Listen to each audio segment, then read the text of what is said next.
Hello, in this video I want to show you how to fix the problem when you have stable internet connection, but you cannot open or you cannot download any games from a Google Play Store on Motorola Razr 40.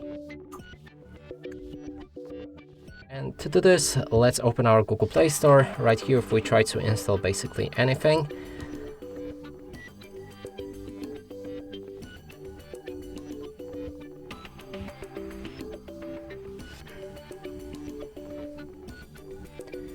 it's stuck in the pending and it won't begin the actual download.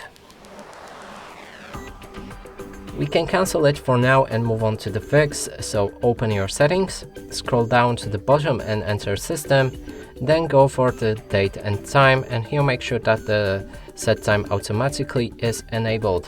We can go back to the Google Play Store and try to install the same game or app, and now it works fine. And that's it for this video. Hope you like it. Please consider subscribing to our channel, leave a like and a comment below.